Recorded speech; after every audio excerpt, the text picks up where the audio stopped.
Mohon maaf tadi kelihatannya ada sedikit masalah teknis. Baik, saya mau izin untuk share screen, Pak Edi. Oh iya, silakan. Saya coba share screen. Apakah sudah terlihat, Ya, Pak? sudah muncul. Baik. Bapak Ibu semuanya, topik kita Septimuman kali ini mengenai korelasi antara metal surface roughness dengan corrosion rate. Jadi tingkat kekasaran kira-kira untuk metal itu dengan korelasinya dengan corrosion rate, tingkat korosivitas gitu ya. Nah, ini sangat, masalah korosi ini saya pikir ini masalah yang yang sangat mendasar dan terjadi di semua lini, baik itu industri maupun untuk penelitian dan sebagainya, industri dan termasuk juga untuk infrastruktur ya. Terutama di industri banyak sekali kasus-kasus kecelakaan itu karena korosi, baik untuk surface korosi ataupun inner corrosion ataupun corrosion underneath insulation, kira-kira begitu, atau bagian dari surface corrosion. Nah, baik, saya mulai. Nah, ini dikatakan bahwa surface roughness atau kekasaran permukaan metal surface itu ya, itu banyak menjadi penyebab daripada korosivitas, kasus-kasus korosi. Jadi disebutkan bahwa rough surface, jadi semakin kasar ya, jadi semakin kasar satu permukaan metal misalkan gitu, jadi corrosion rate-nya juga bertambah begitu ya. Ini karena ada distribusi dari electrochemical reaction. Nah, ada paper yang mengatakan begini, bahwa efek dari surface roughness itu terutama untuk carbon steel ya, itu dari hasil investigasi menggunakan electrochemical test gitu ya, juga menggunakan Kelvin proof ya, dengan force microscopy analysis ya. Resultnya adalah bahwa corrosion rate dari carbon steel, khusus itu carbon steel Pak ya, corrosion dari carbon steel itu increase as the surface roughness increase. Jadi kalau kekasaran suatu permukaan carbon steel itu meningkat, maka corrosion rate-nya juga meningkat. Sebaiknya kalau lower the roughness value, kemudian more the corrosion resistant, ya gitulah kira-kira. Nah, jadi ini kalau ada tabel di sini disebutkan efek dari surface roughness terhadap ini stainless steel ya. Ini stainless steel 316 jenis materialnya. Jadi kalau dia surface roughness-nya itu kekasarannya meningkat sehingga di ukurannya dengan micron ini ya, sehingga tingkat korosivitasnya juga meningkat gitu. Nah, tapi ada paper lain yang mengatakan begini, bahwa corrosion itu tergantung daripada dua hal, both surface roughness juga ability dari material itu untuk membentuk protective passive film. Jadi ada kemampuan si material itu untuk membentuk protective passive film. Nah, ini dari risetnya juga dikatakan bahwa kalau sekalipun dia tingkat kekasarannya itu surface spot a slight amount of corrosion product clear remaining ya, disebutkan gitu. Jadi dari hasil tesnya juga bahwa sebenarnya kalau semakin dia kasar, dia bisa menghindari corrosive ion untuk diffusing di surface dari si material tersebut, gitu ya. Sehingga sekalipun dia smoother surface is corroded more quickly, disebutkan because of the smoother surface has nothing preventive corrosion menurut dia, dibandingkan dengan permukaan yang lebih kasar, gitu ya. Nah, tapi khusus untuk nikel, dia bilang kalau low surface roughness, jadi kalau kekasarannya rendah, itu dia bisa membuat formasi yang stabil dari passive film, ya, disebutkan passive film ini, dan ini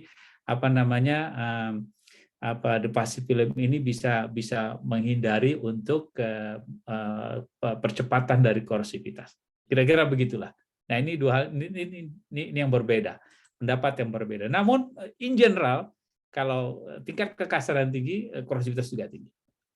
Nah, ini adalah faktor yang bisa menyebabkan tingkat korosivitas. Itu yang pertama adalah stres atau strain, gitu ya. Jadi stres, strain dari si material tersebut, kemudian ada corrosion fatigue, kemudian ada lagi dengan ada environment, kemudian ada material. Jadi ada 3 hal, stres, jadi si stres dari perlakuan terhadap si metal tersebut, kemudian ada environment, ya termasuk untuk temperatur, kemudian kelembapan dan sebagainya, kemudian yang ketiga adalah material, komposisi dari material. Ini yang 3 yang penyebab dari korosivitas. Nah, Bapak Ibu semuanya, jadi disebutkan bahwa material, environment, and stress dia contributed factor untuk different type of corrosion dari kalau khususnya untuk welding. Nah ini saya fokusnya untuk welding karena banyak kasus-kasus kecelakaan terjadi karena korosivitas dari pengelasan begitu ya. Nah dari physical, kemudian metallurgical, kemudian chemical, perubahan chemical sebagai penyebab dari welding process effect corrosion resistant of the weld. Jadi yang menyebabkan dari resistansi corrosion dari si las-lasan tersebut istilahnya kalau bahasa kita ya. Jadi ada beberapa hal. Ini variation dari komposisi. Jadi komposisi dari base metal tersebut, nah ini bisa menyebabkan faktor galvanic corrosion. Kemudian yang kedua, kalau ada hydrogen containing environment, jadi waktu pengelasan itu ada pengaruh dari hidrogen, ini bisa menyebabkan cracking dari si material tersebut. Yang ketiga, welding residual stress. Jadi karena perlakuan temperatur yang terlalu tinggi ataupun pendinginan terlalu cepat, ini menyebabkan cracking dari si metal tersebut. Kemudian yang keempat lagi, dia menyebutkan lagi presence of hydrogen dari welding process. Ini menyebabkan hydrogen induced cracking dari pengelasan. Ini terjadi bukan pada saat itu, tapi beberapa saat setelah pengelasan ya, mungkin rentang waktu yang cukup lama. Ini banyak terjadi juga di industri karena hydrogen induced cracking ini terhadap las-lasan. Dan yang terakhir adalah weld discontinuity. Jadi kalau pengelasan itu tidak sempurna, tidak continue begitu ya, ini bisa menyebabkan local corrosion attack, ya, local corrosion attack. Nah, yang terakhir bahwa waktu melakukan pengelasan, karena kita sebutkan tadi, kalau semakin kasar semakin mudah untuk korosi. Jadi setelah dilakukan pengelasan perlu dilakukan smoothness, apa artinya istilahnya itu dibuat menjadi smooth gitu permukaannya, di grenda gitu ya, menggunakan grinding machine, karena ini disebutkan bahwa maksimum resisten untuk maksimum resisten terhadap korosi. Jadi permukaan dari metal tersebut, surface roughness-nya itu mesti dibuat sedemikian rupa sehingga mengecilkan surface roughness-nya. Jadi dia menjadi smooth begitu sehingga mengurangi tingkat korosivitas. Nah, selanjutnya kemudian baru bisa dilakukan misalkan penambahan film sandblasting misalkan, atau epoxy coated di coat gitu ya, dan sebagainya, itu untuk mencegah tingkat korosivitas dari metal tersebut. Demikian Bapak Ibu semuanya, Pak Edi, mudah-mudahan bisa jadi manfaat untuk pertemuan kita kali ini. Terima kasih Pak Edi, Bapak Ibu semuanya. Assalamualaikum warahmatullahi wabarakatuh. Waalaikumsalam warahmatullahi wabarakatuh. Terima kasih Pak Ildiansyah atas penyampaian pertemuan sore hari ini. Kita lanjutkan dengan acara pokok kita yang akan disampaikan oleh Pak Ardi Rahman. Waktu kami persilakan Pak Ardi. Terima kasih. Ya, terima kasih Pak Edi, Pak Heldi juga yang tadi sudah menyampaikan safety moment. Sangat berkorelasi ya dengan hal yang akan saya sampaikan kali ini. Izin share screen ya Pak. Ya, silakan.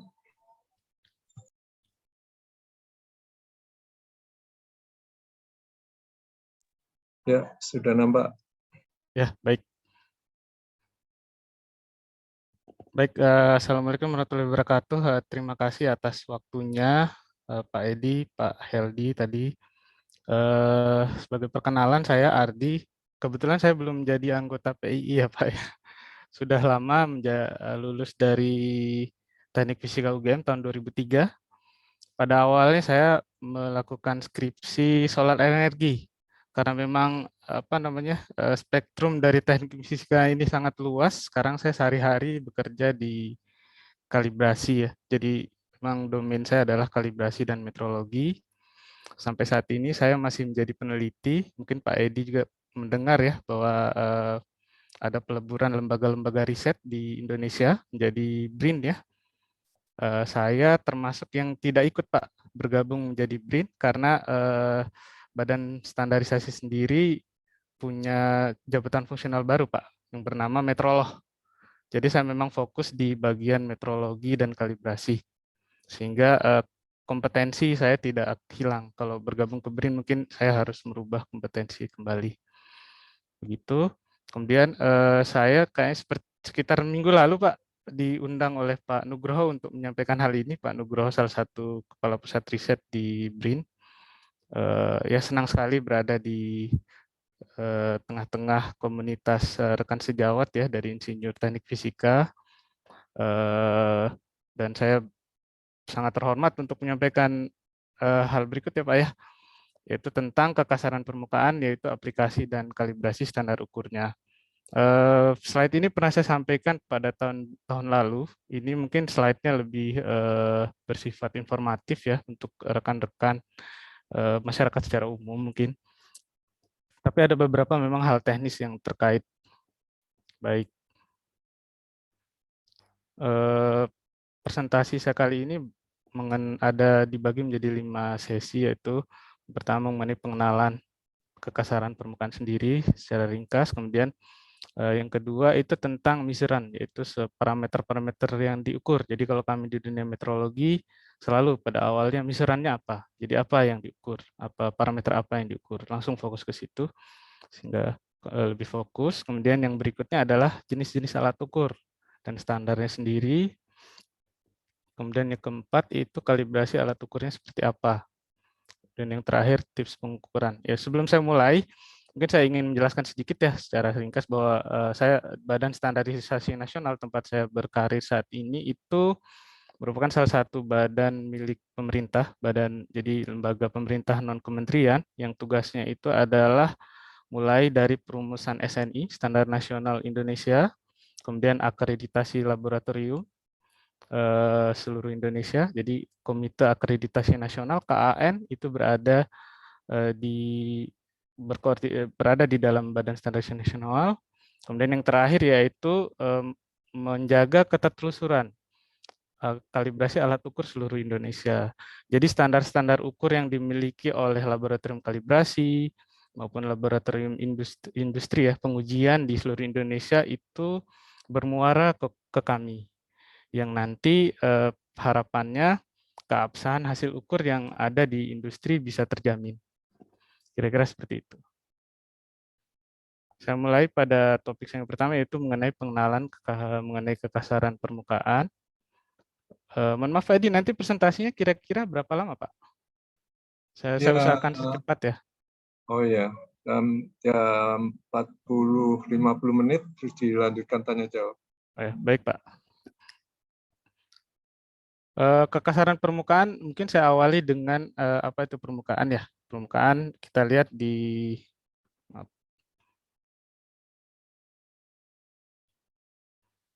sebelah kiri, jadi ada sebuah material di bagian bawah, kemudian ada dibatasi oleh udara, berbatasan dengan udara. Jadi daerah batas antara material dan udara itu disebut dengan permukaan. Nah, kekasaran sendiri, mungkin tadi Pak Heldi langsung fokus ke itu ya, mungkin ke aplikasi yang memang sangat ini ya, aplikatif tentang korosi ya. Nah, hal-hal tersebut korosi tadi bisa dikuantifikasikan, yaitu melalui parameter-parameter kekasaran permukaan. Seperti itu.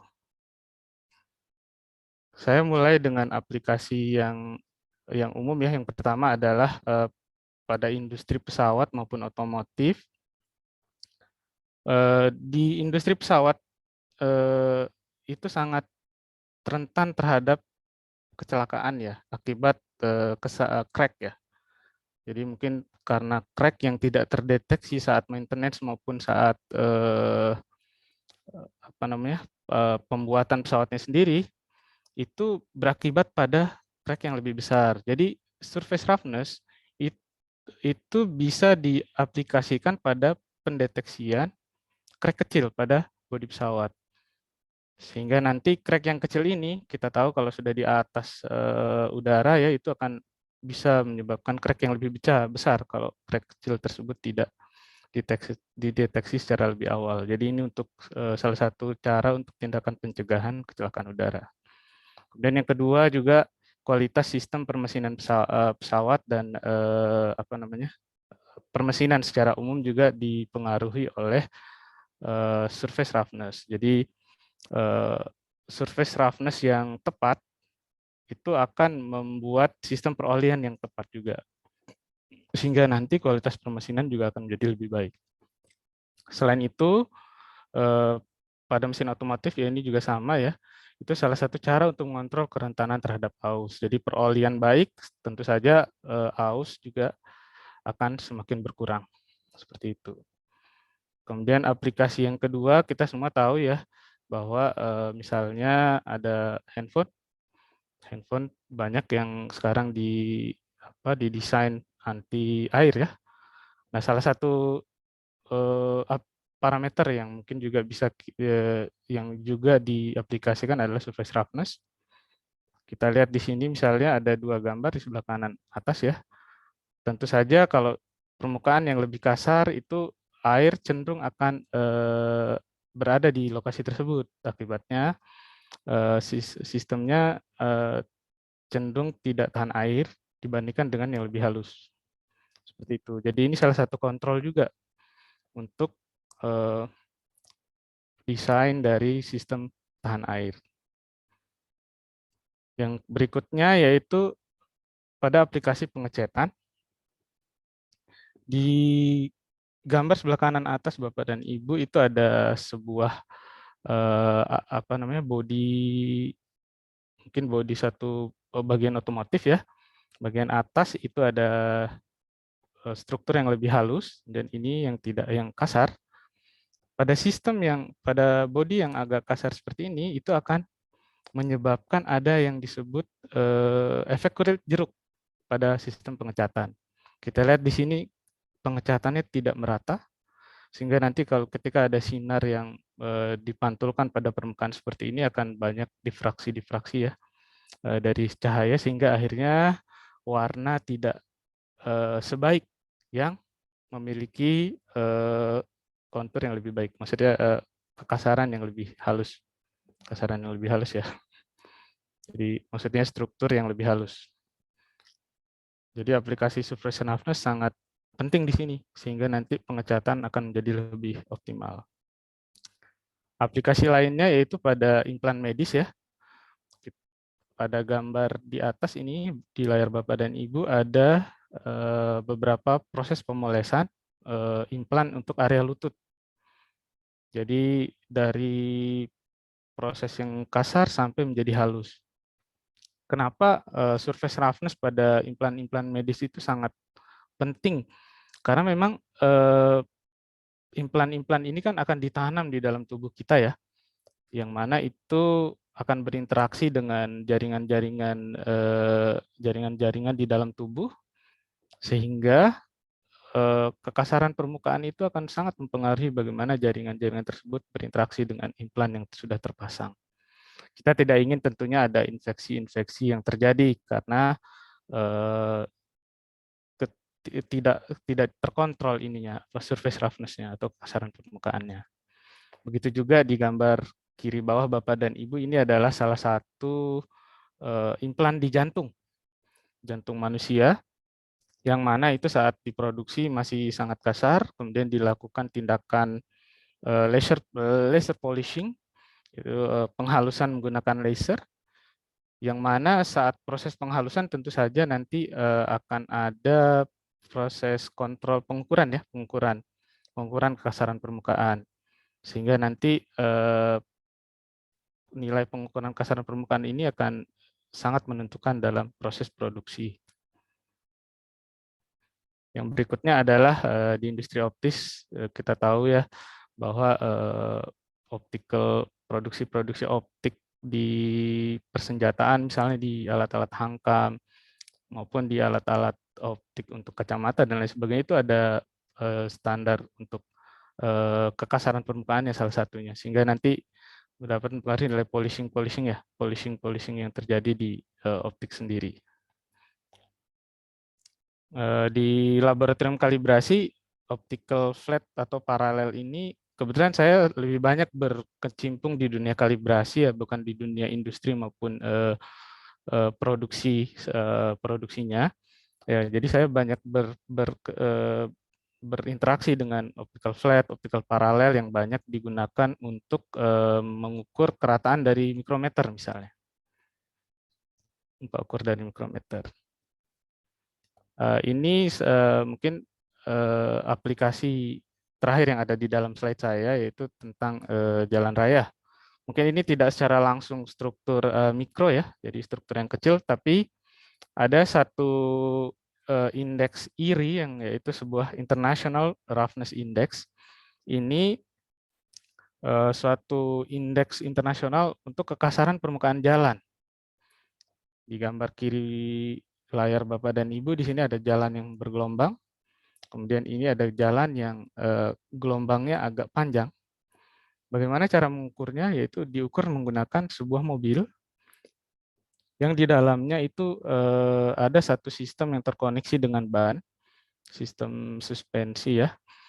Jadi saat ban tersebut berjalan di suatu jalan yang bergelombang, nanti akan dideteksi oleh sistem komputer, pasti terkoneksi dengan sistem komputer di dalamnya, sehingga nanti kita dapat mengetahui berapa indeks kekasaran permukaan jalan tersebut. Di Indonesia sendiri ini dikontrol oleh Kementerian PUPR ya, kalau tidak salah. Kemudian tadi tentu saja ini hanya beberapa aplikasi yang bisa saya tampilkan ya. Tadi Pak Heldi juga menceritakan tentang korosi ya. Saya sangat sependapat ya bahwa korosi ini memang salah satu faktor penyebab kecelakaan ya, sehingga terjadi crack dan lain sebagainya. Ya, korosi tersebut tentu saja butuh alat-alat ukur kekasaran permukaan yang valid tentunya.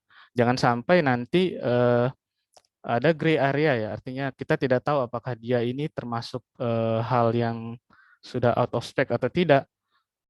Dengan adanya sistem kalibrasi yang tepat, kita bisa mengetahui bahwa oh ini sudah out of spec atau tidak. Ya, nanti mungkin akan saya jelaskan bagaimana skemanya. Baik, mungkin secara sekedar untuk membuka hal mengenai kekasaran permukaan. Apa itu kekasaran permukaan?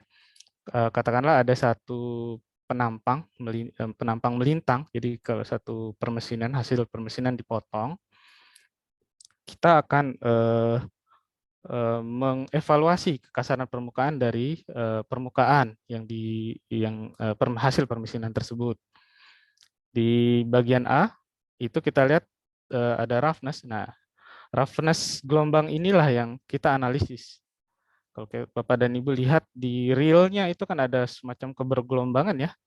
Kebergelombangan ini yang dipisahkan. Yang nanti saya akan jelaskan di slide berikutnya menggunakan filter ya. Ada waviness itu dipisahkan, dan juga foam-nya sendiri dipisahkan dari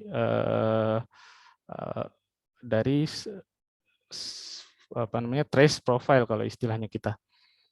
Jadi Bapak dan Ibu saat misalnya memiliki alat ukur kekasaran permukaan, atau mungkin di dunia universitas kalau tidak salah profilometer mungkin, itu yang dianalisis adalah kekasaran permukaan seperti ini. Jadi dia tidak menganalisis kebergelombangannya, tidak menganalisis foam-nya. Term-term mengenai roughness, waviness, foam ini ada di dalam ISO kalau tidak salah nomornya 4288. Baik.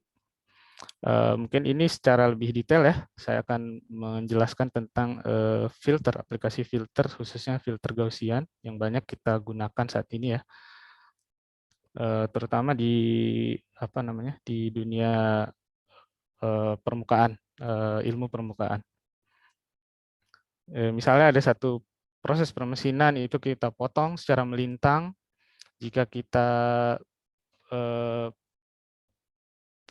trace-kan menggunakan sebuah mesin profilometer atau mesin surface roughness, maka kita akan mendapatkan profil kira-kira seperti ini misalnya. Ada kebergelombangannya. Kemudian yang pertama kita aplikasikan sebuah filter low pass, yaitu filter low pass filter lambda S kalau di term ISO-nya, international dokumen ISO-nya. Ini adalah untuk pada awalnya adalah untuk menghilangkan noise dari proses tracing tadi, karena tidak ada mesin yang ideal.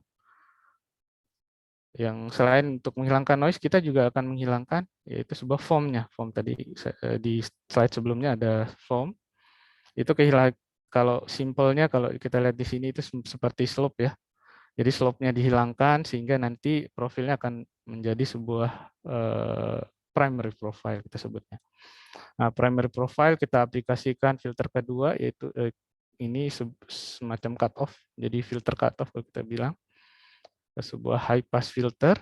Nanti fungsinya adalah untuk memisahkan waviness dengan roughness.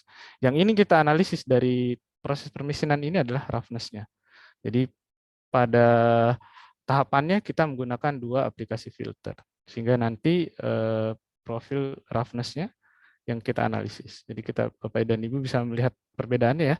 Saat di trace menggunakan mesin, kemudian ini adalah profil hasil yang siap untuk dianalisis kekasaran permukaannya. Seperti itu. Kemudian di sesi yang berikutnya saya akan menjelaskan tentang measuran, yaitu sebuah parameter apa sih yang bisa kita ukur dari sebuah permukaan yang kasar. Sebelumnya saya ingin menjelaskan tentang perbedaan. Jadi memang ada 3-dimension roughness, ada 2-dimension roughness. Jadi kalau kita bermain di 3-dimension, itu kita akan melihat permukaan secara 3 dimensi, yang mana di dalamnya kita akan melihat detail-detail dari crack-nya dan lain sebagainya. Memang secara informasi itu sangat baik lah dibanding yang 2 dimensi ya. Dan juga dia menggunakan sistemnya non kontak, jadi tidak ada kontak sama sekali dengan permukaan, menggunakan sumber cahaya. Profil 2 dimensi sendiri memang memiliki kekurangan karena dia hanya kita trace saja, misalnya ada permukaan seperti ini kita trace secara melintang dalam satu garis lurus. Memang dia hanya 2 dimensi, tapi secara umum dia cukup baik yang 2 dimensi tadi untuk pengukuran step height, jadi pengukuran kedalaman satu permukaan. Seperti itu. Di slide ini saya menampilkan tentang beberapa parameter, ya, measuran, parameter-parameter kekasaran permukaan dan aplikasinya. Jadi ada banyak sekali parameter kekasaran permukaan yang ada di dalam ISO 4288. Itu dari average profile yang RA ini sampai dengan material ratio. Dan untuk dunia 3 dimensi, kekasaran 3 dimensi ISO sepertinya akan segera melaunching tentang SA ya, SA SMR ISO tentang tersebut, 3D surface roughness. Baik, misalnya adalah parameter RA, yang mana itu kalau di 2 dimensi disebut RA dan 3 dimensi disebut SA, surface ya. Itu pada umumnya adalah untuk mengkarakterisasi hasil permesinan secara umum, karena dia hasil permesinan secara umum seperti apa. Dan pada umumnya di dunia pengukuran industri maupun pada saat penentuan spesifikasi dari produk, pada umumnya menggunakan nilai RA. Kemudian yang berikutnya, jika kita ingin mendetail tentang misalnya wear atau aus ya, keausan dari satu permukaan yang baru diasah, itu kita bisa menggunakan parameter RSK. Jadi RSK ini kita bisa melihat skewness ya, semacam spike kalau kita bisa bilang, permukaan-permukaan yang cenderung tinggi sendiri ya. Jadi kita bisa menggunakan salah satu parameter ini untuk memonitoring satu aus dari satu permukaan. Kemudian parameter yang ketiga ini hanya contoh saja ya, yang mungkin bisa menjadi gambaran untuk Bapak dan Ibu. Yang berikutnya adalah kurtosis, ini mirip-mirip dengan skewness, yaitu untuk melihat kualitas dari permukaan ini apakah tajam atau tidak. Dan banyak sistem perolian mesin tadi bermain-main dengan dua parameter ini. Jadi semakin baik, kebetulan saya bukan background, tentu saja di sini bukan teknik mesin ya, tapi pada dasarnya sistem permukaan tadi, kekasaran permukaan tadi sangat mempengaruhi sistem perolian secara mikro ya. Pengolian yang baik tentu saja akan menghasilkan aus yang jadi long term dari satu produk itu juga akan semakin baik ya kualitasnya termasuk. Kemudian ada satu parameter lain yaitu material ratio, di mana nilai material ratio MR ini berguna untuk mengetahui sisa material dalam proses pemolesan. Jadi saat kita memoles satu permukaan, kita bisa mengetahui sisa material di dalam proses pemolesan itu seperti apa. Biasanya nilainya dalam persen, kemudian yang 3 nilai ini dalam mikron ya, micrometer. Tadi yang seperti di grafik yang ditunjukkan oleh Pak Heldi di awal ya. Ada memang kalau kita bermain di permukaan itu kebanyakan nilainya itu dalam mikrometer. Baik, ini salah satu contoh untuk RA dan RQ ya. Seperti apa sih RA dan RQ itu cara menganalisisnya?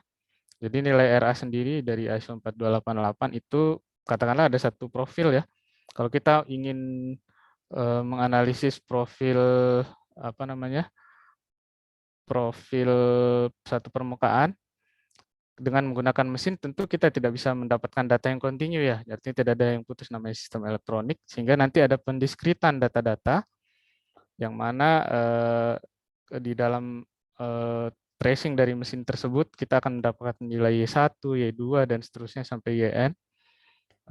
Itu ada yang kalau kita mengambil nilai tengah dari nilai 0, kita akan dapat nilai positif dan negatif, sehingga nanti nilai RA itu adalah nilai absolut rata-rata dan dibagi dengan nilai absolut, penjumlahan nilai absolut dari ketinggian, kita bisa bilang ketinggian profil tadi dibagi dengan jumlah datanya, sehingga kita mendapatkan nilai RA. RQ sendiri, biasanya nilai RA dan RQ ini sangat dekat ya, kalau dekat sekali nilainya. Sama seperti itu, jadi kita akan kuadratkan jumlah kuadrat dari dan diakarkan dari dari data-data tersebut. Ada parameter lain misalnya RSM dan RZ. Kalau RSM sendiri itu adalah parameter sumbu X. Jadi kalau kita permukaan ya ada ketinggian. Jadi kalau surface ya permukaan itu sumbu Z kita bilangnya, naik turun alat ya. Kemudian kalau sumbu RSM itu untuk melihat spacing-nya. Katakanlah ada kebergelombangan, kita ingin melihat berapa panjang gelombang dan lain sebagainya pada arah sumbu X. Kemudian RZ itu untuk mengetahui profil ketinggian rata-rata maksimum dari satu profil. Mungkin untuk mendetailnya Bapak dan Ibu bisa melihat ya ISO maupun standar-standar yang sudah beredar di masyarakat. Baik, ini juga ada yang berikutnya adalah depth. Jadi ada parameter depth yang lain, yaitu suatu profil kedalaman. Ada yang berbentuk flat bottom dan round bottom. Jadi yang ingin diketahui dari spesimen roughness tadi itu adalah kedalaman dari lembah ke sini, ke atasnya. Jadi dalam ISO sendiri ada panduannya untuk menghitungnya. Kemudian saya berlanjut ke sesi berikutnya yaitu mengenai jenis-jenis alat ukur. Kita udah tahu parameter-parameter tadi mungkin di awal sudah dijelaskan tentang roughness ya, apa itu roughness, kemudian parameter-parameternya, lalu bagaimana alat ukur yang digunakan untuk mengukur kasaran permukaan, serta standarnya juga ya pastinya ya. Baik, ada dua secara umum, yang pertama adalah 2 dimensi dan 3 dimensi. Saya akan menjelaskan tentang 2 dimensi terlebih dahulu, Katakanlah ada satu permukaan yang bergelombang ya, akan dideteksi oleh sebuah stylus yang terhubung dengan transducer. Jadi fenomena-fenomena fisika yang ada di dalam permukaan ini akan diolah menjadi sinyal elektrik oleh si transducer dan diubah menjadi sinyal digital oleh satu konverter, sehingga sinyal permukaan tadi berubah menjadi sinyal terdigitalisasi. Sehingga nanti kita akan bisa menganalisis lebih lanjut menggunakan komputer. Kita bisa mengaplikasikan filter dan lain sebagainya, sehingga pada ujungnya kita akan mengetahui nilai-nilai kekasaran permukaan dari permukaan tersebut. Kemudian yang berikutnya adalah atomic force microscope. Ini kebetulan kami belum punya, jadi mungkin saya hanya bisa bercerita saja ya. Ini mungkin satu waktu kami juga ingin memiliki ini, karena nanti nanoteknologi itu membutuhkan support dari nanometrologi, yang mana itu sedang kami coba kembangkan nantinya. Nah, atomic force microscope itu tipe kontak juga, tapi force-nya atau tekanan terhadap permukaannya itu sangat kecil, sangat minim. Ya, tekanan atom ya, bisa kita sebutkan seperti itu. Jadi ada satu laser yang ditembakkan yang terhubung dengan tipnya ini yang akan berinteraksi dengan permukaan sehingga nanti bisa dideteksi oleh sebuah sistem displacement-nya yang sangat sensitif. Sehingga nanti informasi-informasi tersebut bisa dideteksi secara lebih akurat. Kalau yang gambar di atas itu berbasis LVDT, Linear Variable Displacement. Kemudian yang di bawahnya itu berbasis atomic force, berbasis laser. Kemudian yang ini adalah tipe non-kontak, 3 dimensi. Kalau tadi tipe 2 dimensi itu memang memiliki kekurangan, kalau tekanannya itu cukup kuat, tentu saja akan merusak permukaannya. Tapi pada umumnya di tempat kami sendiri ini tekanannya sangat kecil, yaitu sekitar 1 milinewton. Jadi efeknya sangat mungkin hampir tidak ada untuk permukaan metal tentunya. Kemudian yang berikutnya itu tipe non-kontak. Itu menggunakan sinar, sebuah sumber cahaya ditembakkan ke beam splitter yang nanti akan diubah dipecah menjadi dua sinar yang nanti satu sinar akan diteruskan ke atas, kemudian sinar yang lain akan dipantulkan ke objek. Nanti hasil interaksi antara dua sinar tersebut akan menghasilkan pola-pola interferensi ya. Poin dari tipe non kontak ini adalah titik fokusnya. Kalau yang mana itu mungkin tentu saja dipengaruhi oleh numerical aperture dari ini ya, dari sistem ini. Jadi katakanlah titik fokus dari sistem ini akan menghasilkan pola-pola fringe. Jadi fringy. Ya mungkin kita lihat di sini satu objek akan direkonstruksi tergantung dari sinyal-sinyal yang diterima oleh pola interferensi tadi, sehingga nanti bisa direkonstruksi menjadi satu permukaan yang utuh seperti itu. Jadi lensa objektif tadi bergerak vertikal, ini ada sistem PZT, jadi naik turun ya secara sangat sensitif, sehingga nanti pola-pola fringe-nya tadi akan direkonstruksi kembali. Kita bisa melihat kontur permukaannya secara 3 dimensi. Ini adalah standar fisik ya, maksudnya ada berbentuk spesimen. Jadi kalau Bapak dan Ibu ada yang bergerak di laboratorium kalibrasi maupun pengujian mungkin ya pasti memiliki misalnya ada yang maksudnya mungkin ada yang memiliki lingkup kekasaran permukaan, tentu saja dia akan memiliki standar, salah satu dari standar ini, standar fisik. Pertama adalah tipe A, yaitu depth, yang itu kedalaman. Ini sangat kecil ya, mungkin lebarnya sekitar hanya seruas jari ya, kecil sekali. Kemudian yang berikutnya adalah standar untuk melihat kondisi tip. Jadi stilus tadi kan berinteraksi dengan permukaan. Tentu saja semakin lama berinteraksi dengan permukaan yang juga metal misalnya, itu akan menyebabkan kondisi stilusnya berubah. Cara mengontrolnya adalah menggunakan tipe B ini. Apakah stilus tersebut masih layak pakai atau tidak. Kemudian ada tipe C, itu standar periodik untuk melihat spacing, yang tadi RSM. Kemudian tipe D, ini standar tidak beraturan. Fungsinya C dan D ini sama untuk melihat performa dari alat ukur kekasaran permukaan. Jadi memang sehari-hari kami di Badan Standarisasi Nasional itu memang fokus pada keabsahan hasil ukur dari alat ukur. Jadi alat ukur, kualitas alat ukur yang beredar ya di Indonesia tentunya. Baik, mungkin saya lanjutkan. Di tempat kami sendiri di SNSU BSN, Standar Nasional Satuan Ukuran BSN, itu kebetulan belum memiliki tipe yang 3 dimensi ya. Mungkin karena keterbatasan dana dan memang kebutuhan di Indonesia sudah ada tapi belum banyak, sehingga kami masih fokus di 2 dimensi. Tapi pada prinsipnya adalah dalam sistem kalibrasi kita menjaga ketertelusuran pengukuran kekasaran permukaan, contohnya di sini, itu dengan menggunakan faktor kalibrasi. Apa itu faktor kalibrasi? Kami memiliki spesimen tipe A ya, yang kami kirim ke luar negeri untuk kemudian kami peroleh sertifikat kalibrasinya. Kemudian kami mengukur spesimen tersebut dengan mesin ukur kami, sehingga nanti kita bisa mengetahui faktor kalibrasi. Katakanlah kami mendapatkan nilai 10, sedangkan sertifikatnya adalah misalnya 9 mikron.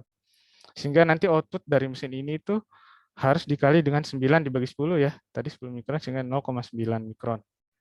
Jadi keabsahan hasil ukur tadi ditentukan oleh faktor kalibrasi ini. Sehingga dengan penegasan-penegasan seperti ini tidak ada gray area ya, bahwa memang misalnya satu permukaan tersebut out of spec atau tidak. Seperti itu. Ini adalah jenisnya, kami menggunakan radius 2 mikron. Kemudian data akuisisinya kebetulan kami kembangkan sendiri Pak, Bapak dan Ibu ya. Secara akuisisi memang menggunakan software bawaan, tapi untuk analisisnya karena kami kerjanya di akurasi presisi, jadi kami mungkin software komersil bisa dipercaya, tapi karena kami mungkin ingin mengembangkan ya sendiri softwarenya software milik kami sendiri, jadi kami kembangkan sendiri untuk analisisnya. Jadi kami langsung turunkan langsung dari ISO untuk pengembangannya. Sistem ini rencananya pada tahun ini akan kami uji bandingkan dengan negara-negara lain. Jadi dalam skema ketertelusuran pengukuran itu ada satu jaminan hasil ukur, yaitu dengan menggunakan interlaboratory comparison. Jadi ada spesimen-spesimen yang mana seluruh negara itu akan mengukur. Mungkin Rusia mengukur, kemudian spesimen yang sama dikirim ke UK, kemudian sampai ke Indonesia. Nanti hasil ukurnya akan dibandingkan, sehingga nanti kita bisa melihat posisi Indonesia sendiri dalam dalam uji banding internasional itu seperti apa. Harapannya inlier ya, jadi terhadap nilai-nilai tersebut, sehingga artinya apa? Kalau kita inlier, itu sistem pengukuran kita itu diakui, artinya sah gitu lah. Metodenya itu sudah diakui oleh seluruh dunia. Sehingga nanti alat ukur yang beredar di Indonesia itu bisa diakui. Baik, ini adalah contoh spesimen standar yang kami miliki. Yang tertinggi saat ini adalah Halley tipe A1. Ini bentuknya adalah flat bottom. Di sini ada 6 valley ya, 6 lembah. Itu ada dari 200 nanometer, ini dari dalam mikron ya, 200 nanometer sampai 75 mikrometer. Dan ada juga yang tipe A2, yaitu round bottom, tipenya adalah bulat seperti ini. Itu dari 200 nanometer sampai 9 mikrometer. Ada juga standar tipe lain, yaitu sama, tipe A1 juga. Kemudian ada tipe D, kita memiliki tipe D yang RA-nya seperti ini. Jadi spesimen-spesimen ini yang tadi saya jelaskan, interlaboratory comparison itu salah satu cara untuk menjaga keabsahan hasil ukur. Jadi yang diputar di seluruh dunia itu adalah spesimen-spesimen seperti ini. Bagaimana dengan spesimen yang kami kalibrasi? Jadi laboratorium kalibrasi di Indonesia itu totalnya saat ini hampir, kalau tidak salah sudah 370-an ya, hampir 400 gitu, kurang lebih. Laboratorium pengujiannya ada ribuan. Jadi laboratorium dalam skema ketertelusuran pengukuran, industri, laboratorium pengujian tadi mengkalibrasi standar ukurnya di laboratorium kalibrasi, kemudian kami menjaga ketertelusuran dari laboratorium kalibrasinya sendiri. Jadi customer kami adalah kebanyakan laboratorium kalibrasi. Laboratorium kalibrasi tersebut mengirimkan beberapa tipe standar ya, dari tipe C, dan tipe A juga, dan tipe D. Mungkin di industri banyak juga yang mengenal ini ya, untuk melihat apa namanya, proses permesinan, tuning, vertical milling, dan horizontal milling ya. Baik. Ini adalah alat ukur kekasaran permukaan yang kami kalibrasi. Jadi selain spesimen, kami juga mengalibrasi alat ukurnya. Yang pertama adalah mesin ukurnya sendiri, yang tadi ya, yang besar, yang dilengkapi dengan ada kolom yang memiliki tinggi kurang lebih 1 meter lebih ya. Kemudian jadi ini tidak bisa dipindahkan kebetulan. Jadi kami harus mengkalibrasi di in situ, on-site. Kemudian yang berikutnya ada portable roughness mesin, yaitu satu mesin kekasaran yang bisa dibawa kemana-mana. Jadi kebanyakan kalau di industri mereka memiliki ini. Jadi mereka langsung menggunakan ini plug and play di satu permukaan mesin yang misalnya sulit dijangkau, bisa mereka menggunakan ini. Tentu saja level akurasinya berbeda ya. Yang sebelah kiri akurasinya tentu lebih tinggi dibanding yang mesin yang sebelah kanan. Ini adalah ketertelusuran metrologis dari kekasaran permukaan di Indonesia. Jadi tempat kami di SNS UBSN, standar di kedeputian SNS UBSN, itu ada standar tertingginya adalah depth standar, yaitu tipe A yang tadi di slide-slide sebelumnya yang sudah kita jelaskan. Itu adalah tertelusurkan, yaitu sebuah kontak stylus instrumen.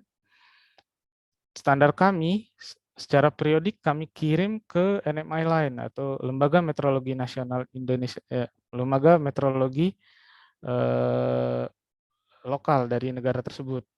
Jadi BSN sendiri itu setara dengan misalnya METAS ya. METAS kalau di Swiss, Lembaga Meteorologi Nasionalnya. Kalau di Jerman itu PTB, kalau di mungkin rekan-rekan sejawat sudah sering mendengarnya, ada kalau di Amerika namanya NIST. NIST.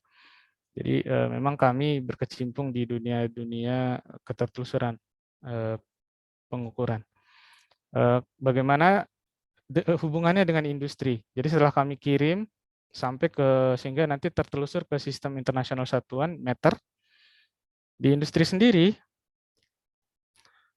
itu ada produk-produk ya. Produk-produk tersebut seperti bagian mesin, piston, valve, dan lain sebagainya, termasuk mungkin tadi Pak Hel menjelaskan tentang korosi ya, tentunya itu harus diukur ya, korosi tersebut seperti apa dengan alat roughness ya. Nah, alat-alat tersebut diukur menggunakan misalnya mesin ukur portable. Mesin ukur portable ini harus dikalibrasi menggunakan spesimen standar roughness, sehingga nanti kita bisa mengetahui kesalahan alat ukur ini. Dengan mengetahui kesalahannya, kita bisa meyakini bahwa ini alat ukurnya sah ya, valid untuk digunakan. Kemudian roughness spesimennya tadi yang ada di laboratorium kalibrasi, itu kami kalibrasi. Sehingga nanti rantai ketertelusuran dari produk sampai ke sistem internasional satuan bisa terjaga. Seperti itu. Akibatnya, misalnya ini di negara kita, misalnya kita ingin menjual part satu bagian mesin dari satu produk, kita ekspor ke negara lain, tentunya dengan skema seperti ini, negara lain juga memiliki skema yang sama ya. Misalnya mereka memiliki lembaga meteorologi nasional sampai ke produknya sendiri. Dengan adanya kalau di kita disebutnya CIPM-MRA, yaitu satu mutual recognition arrangement. Jadi kami mengakui kemampuan ukur negara lain tadi dengan skema-skema uji banding internasional, sehingga nanti produk-produk tersebut bisa diterima di negara lain. ujungnya adalah itu, sehingga perdagangan bisa berjalan dengan baik. Baik. Kemudian di sesi berikutnya saya mencoba menjelaskan tentang kalibrasi alat ukur ya, atau standarnya. Jadi ada dua, ada alat ukur, ada standarnya. Standar ukur ini biasanya tadi disebut dengan spesimen. Sebelum kita mulai, saya ingin menjelaskan tentang beberapa, maaf saya mau hide video panels. Oke, tertutup maaf oleh panel ya. Saya ingin hide dulu sebentar, maaf. Kemudian di sini di slide ini ada dokumen standar yang ada di dunia. Di sebelah kiri di sini ada parameter-parameter yang terlibat, 3D surface, the primary profile, waviness, roughness-nya ini kekasaran permukaan ada di sini. Kemudian kalau kita ingin mengetahui tentang teori, definisi, dan lain sebagainya, kita bisa melihat di ISO 13565-2. Kemudian kalau kita ingin mengevaluasi errornya atau parameter-parameter tadi, kita bisa melihat di ISO 4288. Kalau kita ingin mengetahui aparatusnya atau alat ukur yang digunakan, standarnya bisa dilihat di ISO 3274 dan seterusnya. Jadi memang ada banyak sekali dokumen-dokumen standar dokumen ya berbentuk kertas yang mungkin sekarang sudah tidak berbentuk kertas ya, sudah soft file yang ada di dunia. 3D surface tadi ya, maaf ya, ternyata sudah terbit, yaitu ISO 25178 tentang 3D. Dan Indonesia sendiri belum bermain di sana, lembaga meteorologi nasionalnya. Mungkin nanti satu waktu akan kami rencanakan mengenai ini, karena memang kebutuhannya sudah mulai ada. Ini jika Bapak dan Ibu berminat ingin membaca lebih jauh tentang kekasaran permukaan, ada banyak sekali dokumen-dokumen teknis ya yang bisa kita gunakan untuk menganalisis kekasaran permukaan, bagaimana mengukur kasaran permukaan secara benar. Di sini ada 6, tersedia link di sini ya. Jadi yang pertama itu ada dari PTB, yaitu satu lembaga meteorologi nasional, Meteorology Institute, lembaga meteorologi institut dari Jerman menerbitkan. Kemudian NPL dari UK, ada juga dari Badan Akreditasi Eropa. Misalnya ini adalah kalau kita ingin menganalisis, mengukur surface texture dari roller bearing yang sangat besar, nah, ada panduannya di sini. Kemudian kalau kita ingin mengukur menggunakan scanning interferometer coherence scanning interferometer, ada juga panduannya seperti itu. Kemudian khusus untuk ketidakpastian pengukuran, ISO juga sudah mengeluarkan panduan dokumen teknis untuk bagaimana menganalisis ketidakpastian pengukuran. Karena setiap kita mengukur tentu ada ketidakpastian pengukuran. Kita tidak bisa tidak ada nilai benar kalau di kami di dunia meteorologi. Yang ada adalah ketidakpastian pengukuran seperti itu. Jadi dokumen-dokumen ini bisa diperoleh secara gratis ya di link. Sebelum memulai kalibrasi, kita pastikan bahwa sebuah mesin itu sudah bekerja dengan baik, tentu saja ya.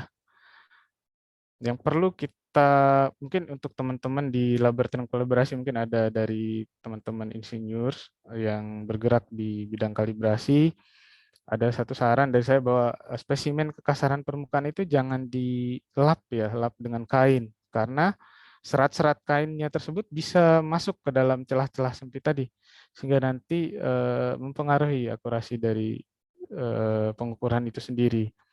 Jadi pada umumnya jika tidak ada noda membandel seperti lemak, cairan, dan lain sebagainya, kita menggunakan hanya blower saja, jadi dikasih angin ya, simpelnya begitu, sehingga nanti kotoran-kotoran tersebut bisa hilang. Seandainya pun ada kotoran, tentunya menggunakan cairan saja sebaiknya. Jadi direndam di cairan atau seperti itu. Jadi usahakan tidak menggunakan kain yang berserat. Standar yang digunakan yaitu pertama adalah optical flat, yaitu suatu permukaan optik yang sangat rata.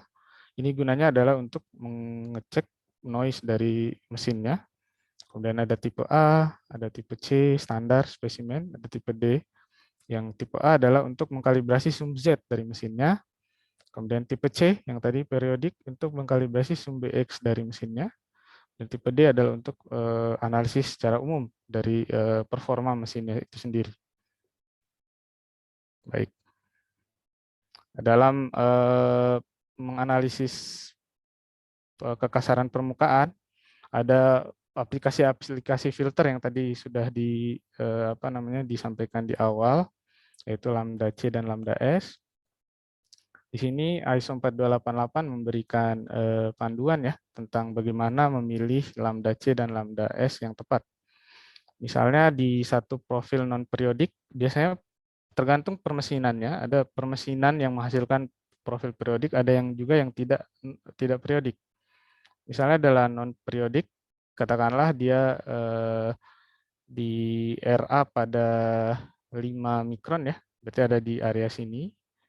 Kita akan memilih lambda C-nya. Jadi kalau di mesin-mesin ukur kasaran permukaan kita bisa milih cutoff-nya berapa, kemudian evaluation length-nya berapa, 2,5 mm dan seterusnya. Kemudian kalau yang periodik kita bisa menggunakan nilai RSM. Jadi kalau misalnya dia ada di rentang 1 mikron RSM-nya, 1 mm panjang gelombangnya ya, kita bisa menggunakan nilai cutoff yang sama. Yang pertama adalah bagaimana cara mengkalibrasi alat ukur.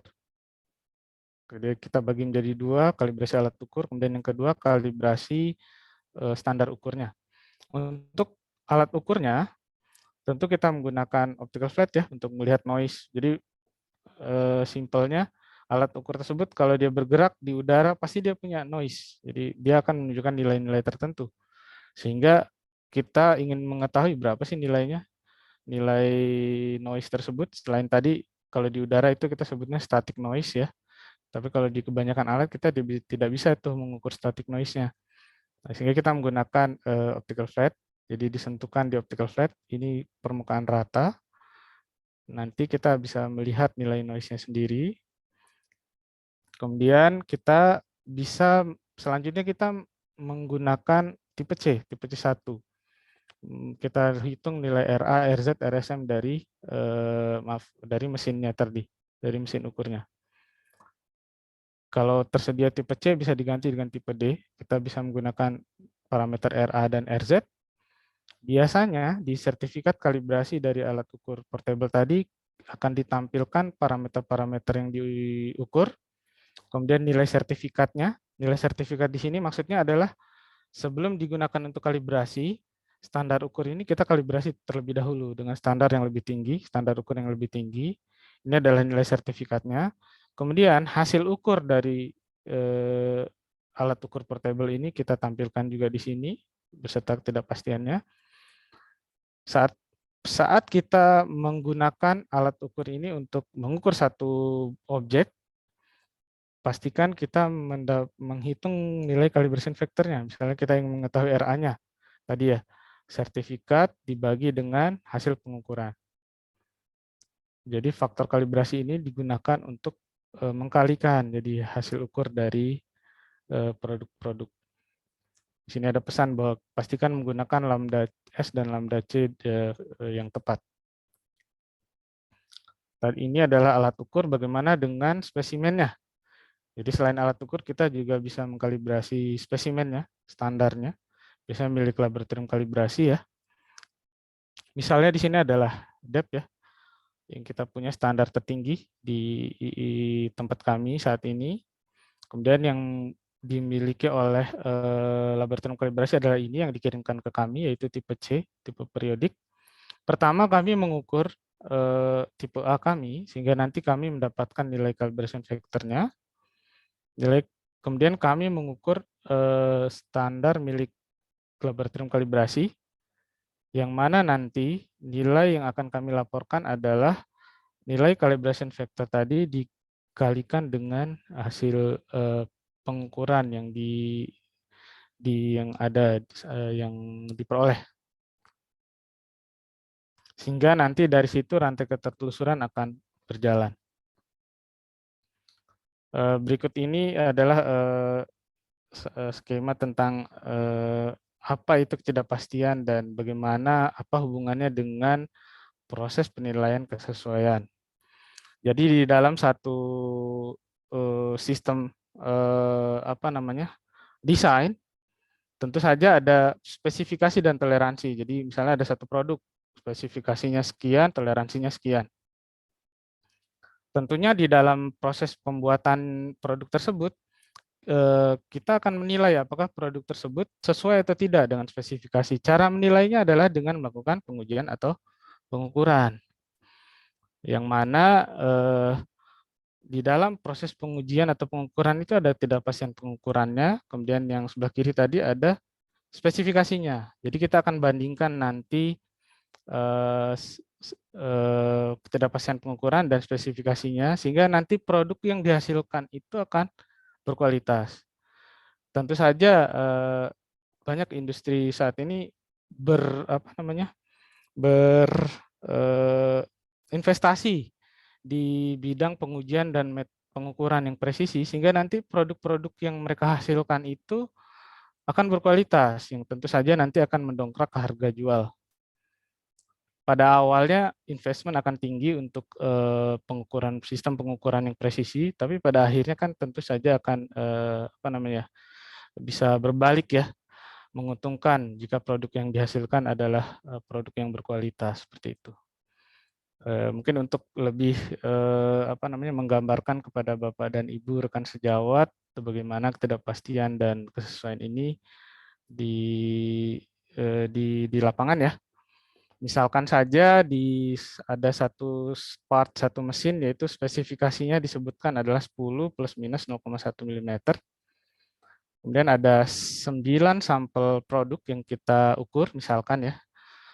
Yang mana error bar di sini adalah ketidakpastian pengukuran yang dihasilkan dari suatu pengukuran dengan sistem ukur yang berbeda-beda tentunya. Dengan kalau kita gambarkan di dalam grafik, nominalnya adalah 10, kemudian batas atasnya adalah 10,1, batas bawahnya adalah 9,9. Bagaimana kita menilai 9 produk ini sudah in spec atau out of spec? Baik, yang pertama, mungkin kita bisa bagi dia menjadi 3 bagian ya.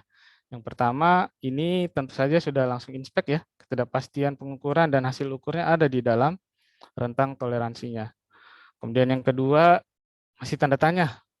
Ada bagian dari error bar ya, kalau dalam hal ini adalah ketidakpastian pengukuran yang keluar dari nilai toleransi spesifikasi yang diizinkan.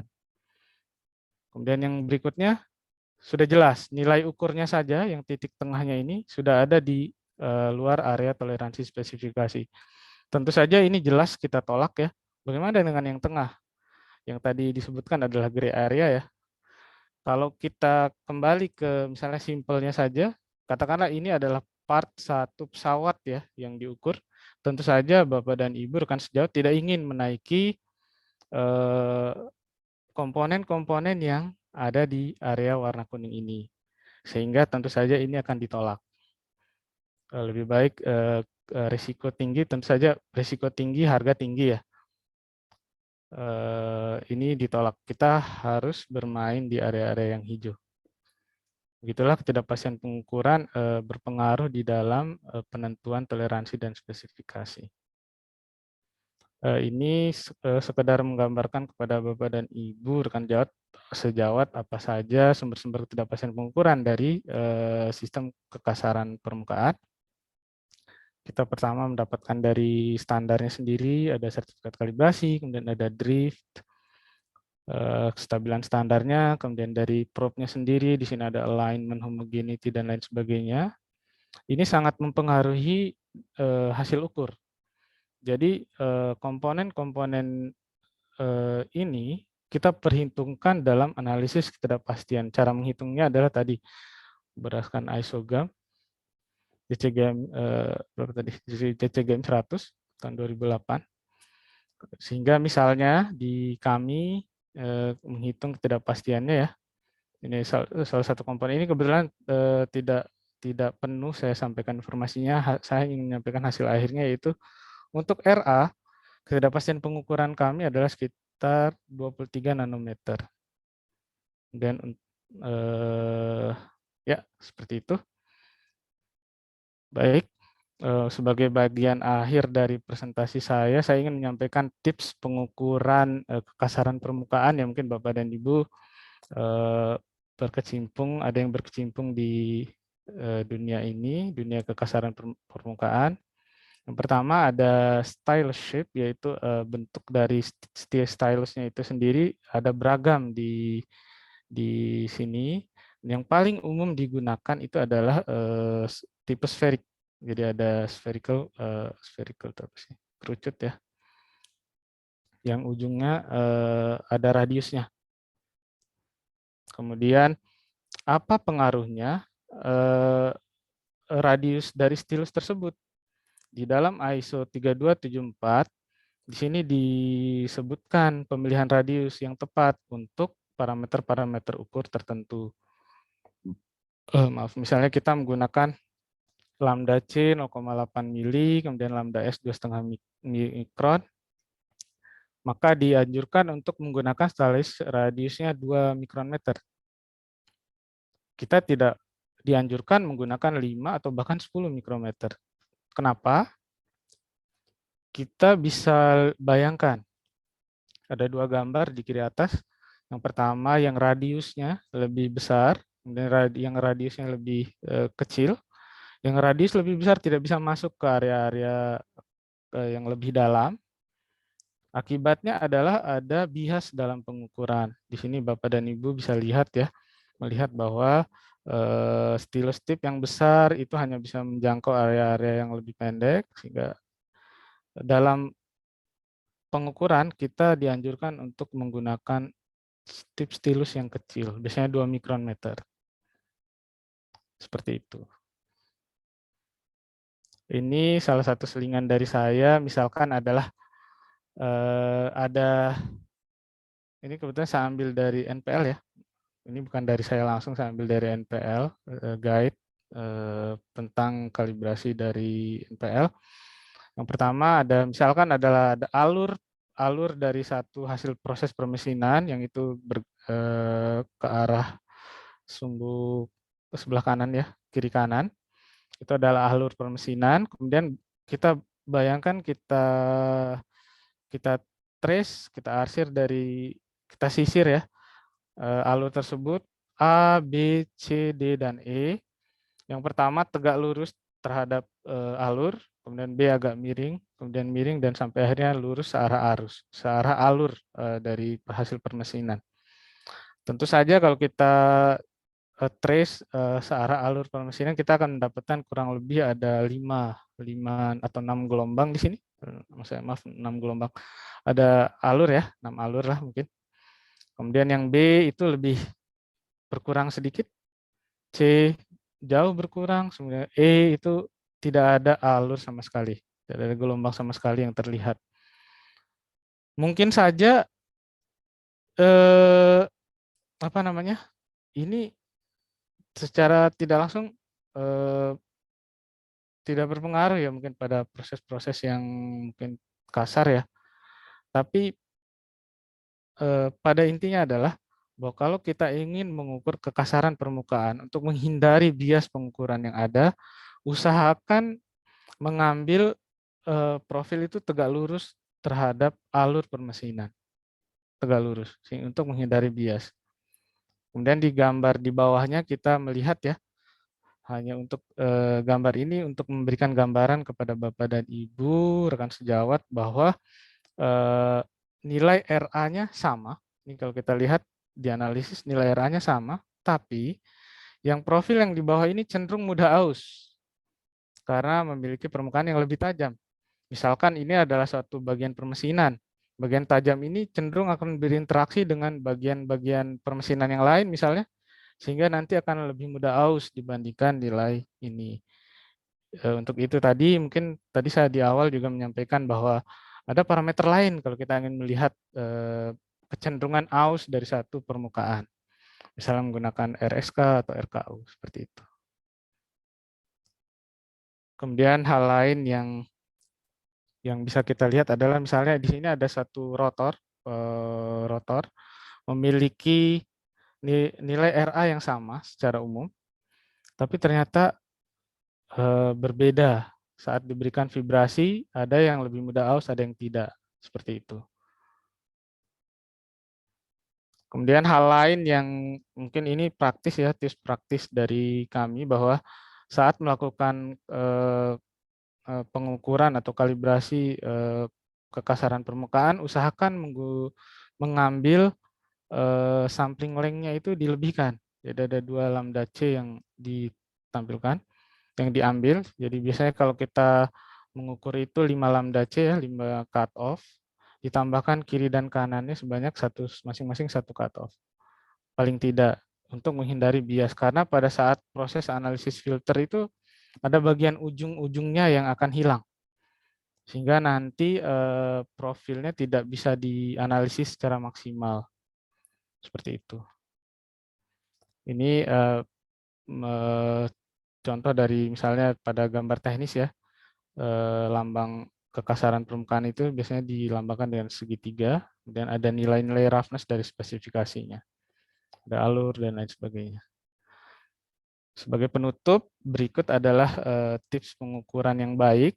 Jadi dari sini saya ambil dari NPL, dokumen dari NPL Measurement Good Practice Guide. Yang pertama adalah pengukuran yang tepat. Ini harus disepakati pengukuran ini dilakukan untuk apa. Kemudian yang kedua, alat ukurnya juga harus tepat. Alat ukur dan metode baku sesuai tujuan. Kemudian orangnya juga harus berkualifikasi dan kompeten untuk melakukan pengukuran. Kemudian berikutnya tentu saja sistem pengukuran kita harus ditinjau secara rutin. Apakah masih layak atau tidak, atau mungkin mengikuti metode perkembangan yang baru dan konsisten. Konsisten di sini artinya di satu lokasi harus konsisten juga dilakukan, maksudnya harus memberikan nilai yang konsisten di tempat lain. Tentunya kalau sistem pengukurannya sama ya dan alat ukur yang digunakan adalah sama. Kemudian yang berikutnya adalah prosedur yang benar. Usahakan dalam melakukan pengukuran itu atau kalibrasi mengacu pada standar nasional atau internasional yang ada.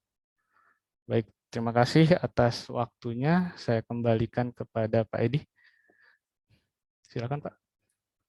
Baik, terima kasih Pak Ardi Rahman yang sudah menyampaikan paparannya ya, sangat rinci ini. Kita lanjutkan dengan pertanyaan-pertanyaan ya. Saya bacakan dari apa yang ada di chat box. Bagi yang ingin bertanya silakan menulis pertanyaannya di chat box. Pertanyaan yang pertama ini dari Pak ACN ya nih ya. Mohon izin bertanya, apa SSPC, Swedish Standard Painting Council, sudah berkorelasi dengan standar Indonesia untuk persiapan permukaan sandblasting?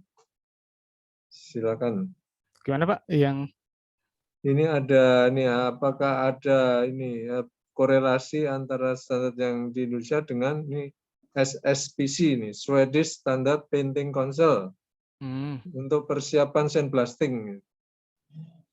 Kebetulan kami tidak bergerak di situ ya Pak. Maksudnya saya tidak tahu standar yang dimaksud ya Pak ya.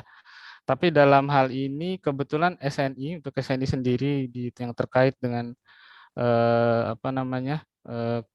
kekasaran permukaan itu belum ada Pak. Jadi memang ada proses pembuatan SNI itu kami adopsi secara identik, ada juga yang memang tidak. Ya, mungkin gitu Pak. Baik. Mungkin kalau ingin diskusi lebih detail bisa email atau apa ya Pak ya. Oh ya. Silakan Pak. Baik, berikutnya dari Pak Ius ya nih ya. Dari Pak Yos. Ini mohon izin bertanya, apa perbedaan istilah ketidakpastian dengan error? Bila berbeda, bagaimana persamaan hubungan keduanya? Baik, baik. Terima kasih Pak Yos. Ya, memang pada kami yang bergerak di dunia meteorologi, kami lebih mengenal istilah ketidakpastian pengukuran, Pak. Jadi ketidakpastian pengukuran itu menggambarkan kualitas hasil ukur kita. Jadi kualitas hasil ukur kita itu tadi ada banyak parameter yang berpengaruh ya. Sedangkan error sendiri itu menggambarkan kesalahannya, Pak, kesalahan hasil ukur ya. Jadi memang agak berbeda di sini, Pak. Jadi katakanlah misalnya harusnya nilai alat ini adalah 9 mikron, ternyata hasil ukur kita 10 mikron. Kan ada kesalahan 1 mikron di sini. Nah, itu adalah error. Namun, ketidakpastian pengukuran tersebut, saat kita mengukur tadi kan ada banyak faktor yang berpengaruh. Jadi kita analisis lebih lanjut. Memang berbeda. Seperti itu, Pak Edi. Baik. Berikutnya dari Pak Gunawan Cahyadi. Risiko apa saja yang dapat muncul atau terjadi bila tingkat kekasaran permukaan implan, medik, jantung, dan lain-lain masih tinggi dan tidak licin, bersih, mengkilat. Bahan, logam, atau komposit apa saja yang dapat diimplementasikan dan dapat diukur tingkat kekasaran permukaannya so far? Adakah kasus real yang bisa di-share? Terima kasih. Nah, baik. Terima kasih Pak Gunawan. Ini mohon maaf, kebetulan saya tidak bergerak langsung ya di dunia implan medis, saya hanya ingin memberikan gambaran ya. Tapi secara umum Pak Gunawan, memang apa namanya di BRIN ya ada satu pusat riset nanomaterial kalau saya tidak salah, material maju kalau tidak salah ya. Itu memang dia berkecimpung di dalam pembuatan implan medis dan mereka sangat concern di apa namanya di nilai kekasaran permukaan tadi, karena itu akan mempengaruhi interaksi antara jaringan dengan itu. Mohon maaf Pak, saya tidak bisa membagikan kasus realnya karena kebetulan bukan kepakaran saya di sana Pak. Tapi secara umum bisa Pak, ini bahwa itu sangat berpengaruh. Mungkin nanti kalau ada Baik. waktu bisa diskusi Pak. Baik. Berikutnya dari Pak Eka Permana Putra. Apakah ada treatment khusus dalam membawa sampel material yang akan dijadikan standar kalibrasi? Ya baik Pak. Kalau treatment khusus yang pasti saat kita membawa standar kalibrasi untuk di lapangan ya, usahakan terisolasi dari apa namanya dari debu, karena memang debu kemudian atau hal-hal lain itu sangat berpengaruh ke hasil ukur seperti yang tadi saya jelaskan, bisa masuk ke sela-sela dari spesimen ukur tadi. Kemudian yang kedua, usahakan suhunya, suhu kondisi environment di sekitar sampel material tersebut juga terjaga. Mungkin jangan langsung terkena matahari dan lain sebagainya.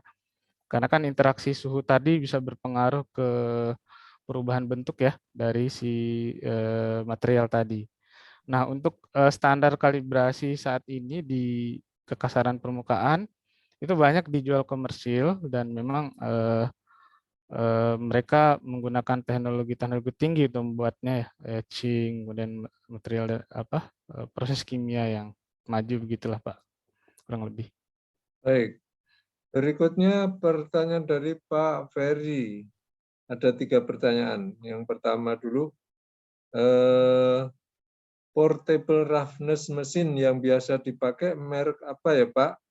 Tingkat akurasinya secara kuantitatifnya dibanding yang non-mobile itu sampai berapa persen Pak? Terima kasih. Saya jawab dulu mungkin Pak ya. Ya, ya. Mungkin enggak apa-apa sebut merek di sini Pak Edi. Karena Ya, ini enggak pertanyaan. apa-apa. Baik, kalau untuk portable roughness mesin kebanyakan di Indonesia itu beredar yang pabrikan dari Jepang ya, dari Mito Toyo ya. Namun kami sendiri tidak menggunakan pabrikan Jepang. Untuk kami yang kami miliki di sini yang non portable, yang langsung fix, yang tentunya lebih akurat. Itu kami menggunakan pabrikan Inggris dari Taylor Hobson. Saya nggak tahu Bapak dan Ibu mungkin pernah mendengarnya. Kalau secara akurasi tentu saja yang portable lebih tidak akurat dibanding yang fix ya di satu tempat. Perbandingannya cukup jauh ya, mungkin saya bisa katakan di atas 10 kali ya, katakanlah mungkin lebih akurat yang non portable pastinya. Karena kan kalau portable kan banyak apa ya, banyak tantangannya untuk dilakukan pengukurannya, gitu Pak. Baik, pertanyaan nomor 2. Pada analisis gelombang seperti di halaman 11, apa gunanya pakai low pass filter? Karena kan pada low pass filter yang dilewat frekuensi rendah, padahal bukankah kekasaran itu gelombangnya adalah hampir pasti frekuensi tinggi? Ya baik Pak, mungkin saya tampilkan slide-nya ya Pak ya, izin. Ya, silakan. Sebentar, halaman 11.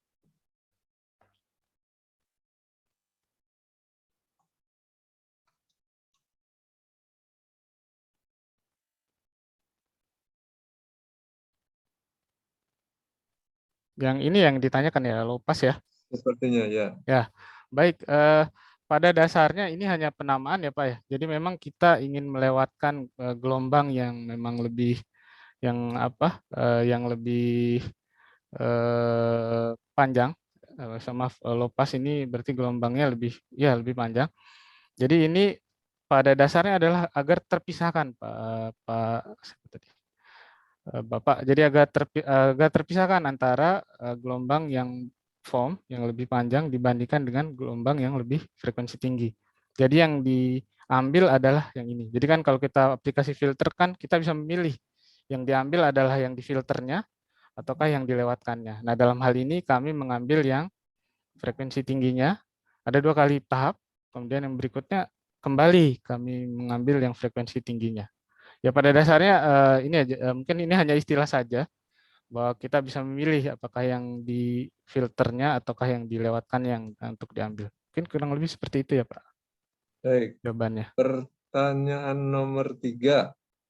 Apakah pengukuran roughness 3 dimensi bisa sangat urgen pada bidang tertentu?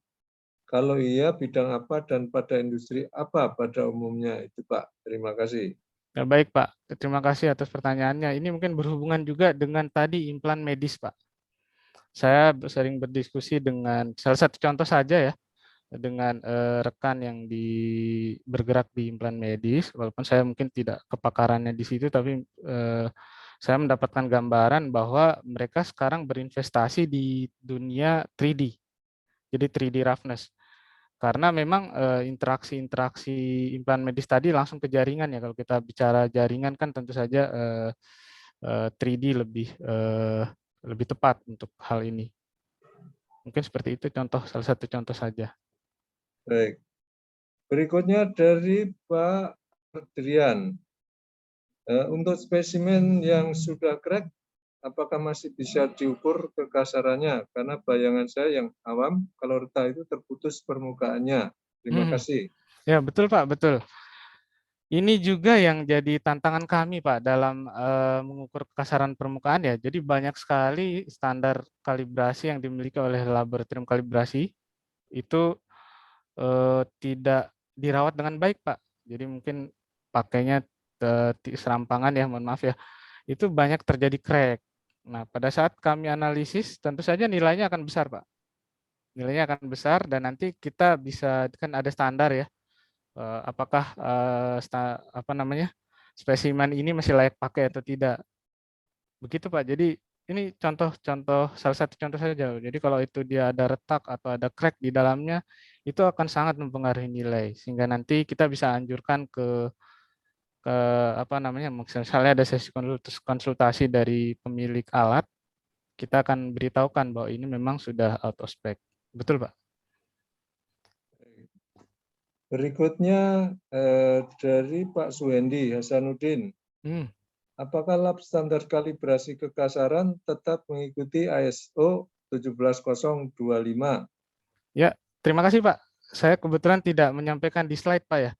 Betul, jadi kami memang salah satu laboratorium kalibrasi terakreditasikan, walaupun posisi kami di Lembaga Meteorologi Nasional di Indonesia, kami diidentifikasi di LK 070 Pak. Jadi kami terakreditasi 7025. Sebagai informasi saja, mungkin jika Bapak dan Ibu rekan sejawat bisa berkunjung ke tempat kami Pak untuk melihat tidak hanya kekasaran permukaan saja Pak yang terakreditasi 7025, ada besaran kelistrikan, massa, dan lain sebagainya. Baik.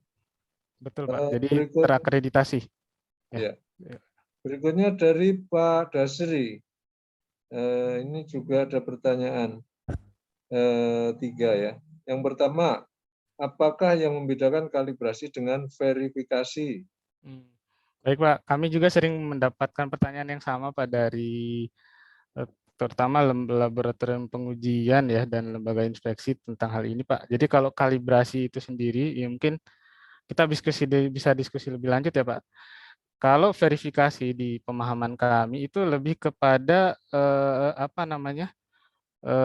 Ada metode-metode non baku yang ingin digunakan sebagai metode baku. Jadi perlu ada verifikasi dari metode tersebut.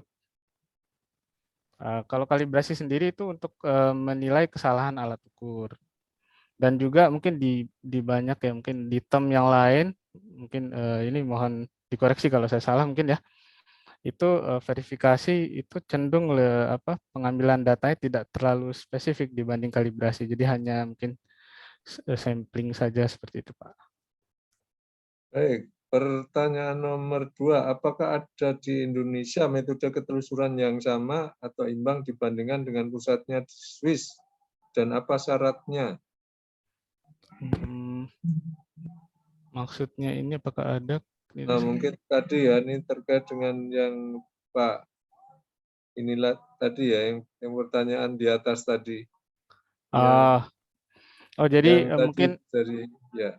Mungkin maksudnya tadi di diagram ketertelusuran ya yang saya tampilkan Ya, tadi ya Pak ya, ya, betul ya Pak ya.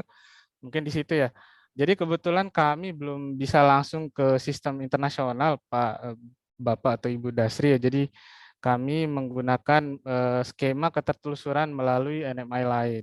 Tapi ada banyak Pak Bapak atau Ibu Dasri yang di tempat kami yang parameter-parameter lain yang langsung dari sistem internasional satuan. Misalnya di salah satu laboratorium di tempat kami yaitu suhu ya, Kelvin. Saya kebetulan bukan di kepakaran Kelvin Pak tentang suhu, tapi mungkin bisa saya jelaskan bahwa apa namanya definisi dari 1 derajat Kelvin dari Kelvin tadi kami turunkan langsung, kami realisasikan langsung.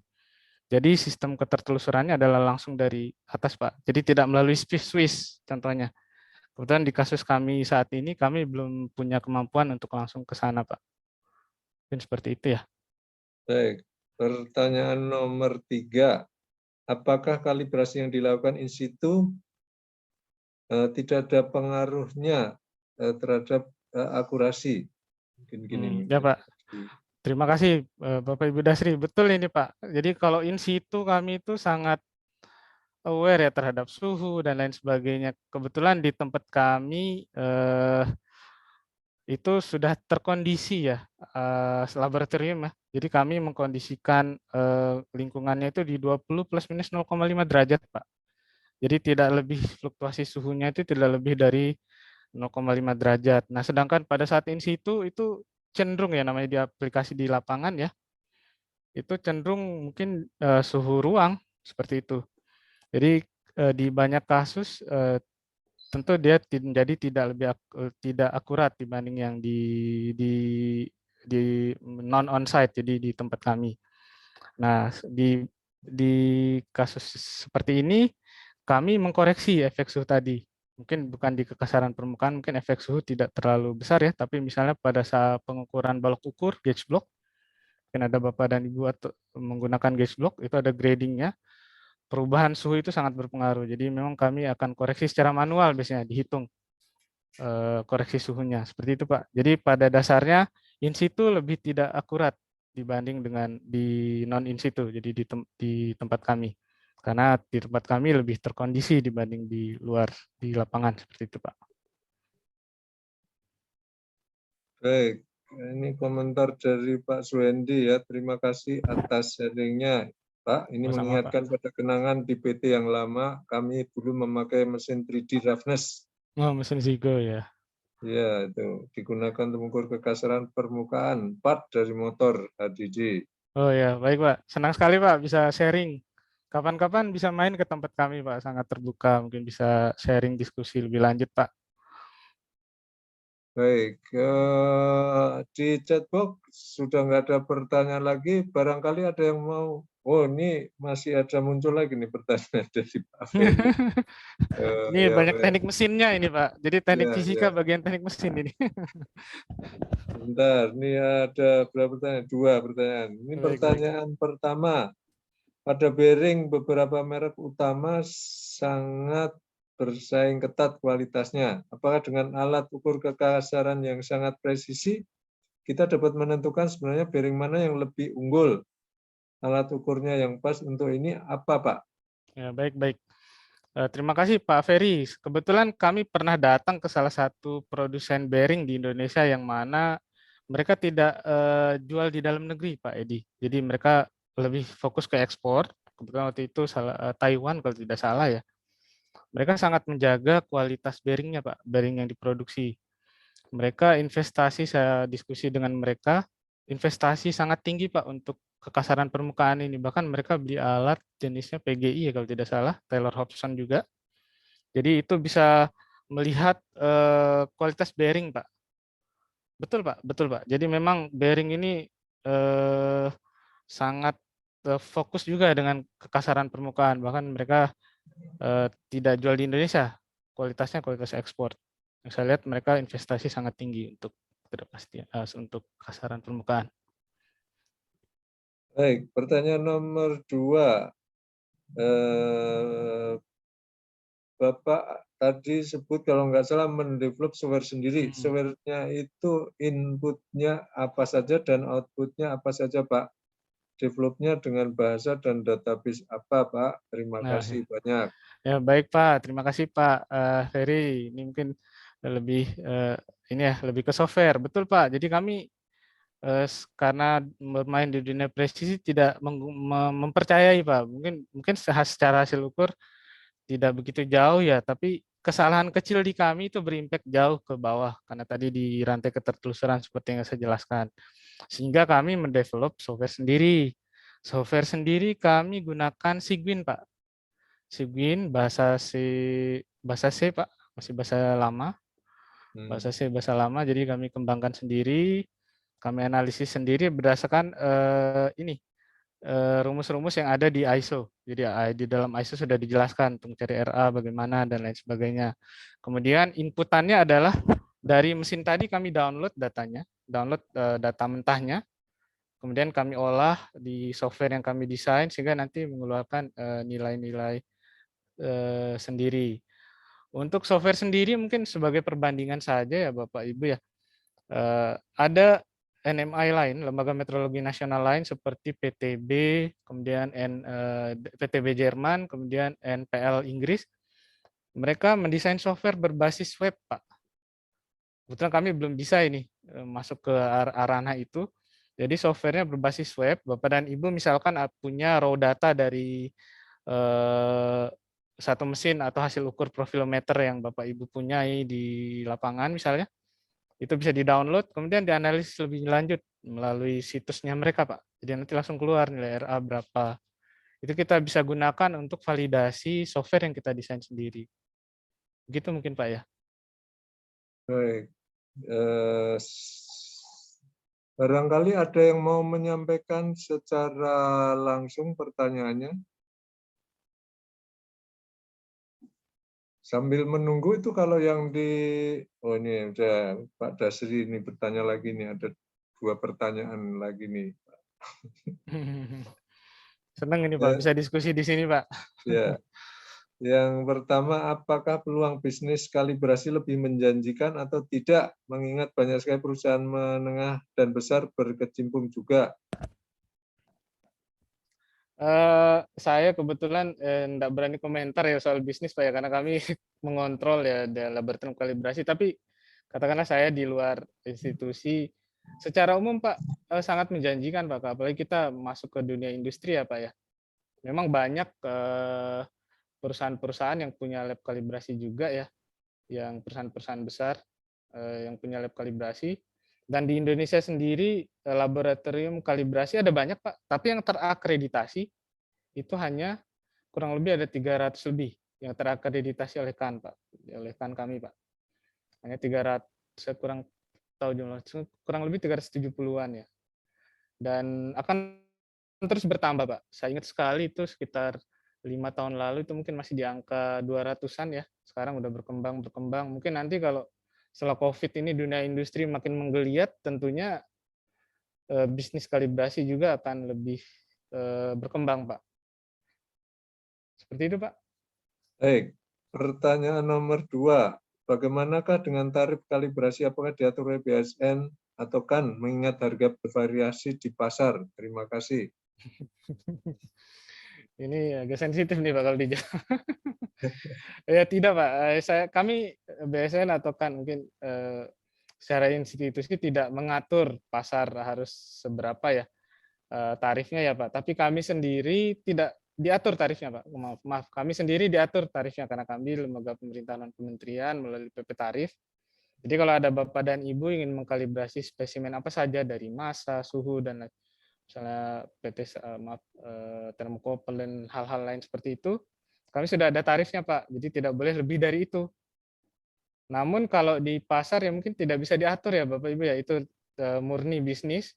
Jadi tentunya kalau di bayangan saya dia menjual akurasi tinggi, ketidakpastian kecil, itu pasti harganya akan lebih mahal dibanding yang punya akurasi lebih rendah atau ketidakpastian lebih besar. Karena mereka juga investasi di alat kan. Tentunya juga mereka memperhitungkan ROI-nya dari bisnis yang mereka kembangkan. Seperti itu Pak. Dan di banyak dulu saat sebelum diatur, itu banyak perusahaan besar juga berkecimpung Pak di sini, kalibrasi. Dan mereka juga menerima orderan ya dari luar perusahaan mereka. Tapi saya kurang tahu ya apakah sekarang sudah diatur atau tidak. Tapi ada banyak sekarang lab kalibrasi yang tidak berafiliasi ke perusahaan besar, maksudnya ke manufaktur ya, perusahaan besar.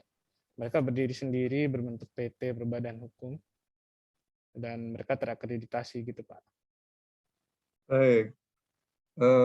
Kalau yang kekasaran tempat Pak Ardi ini layanan yang dilakukan selama ini untuk apa saja nih Pak?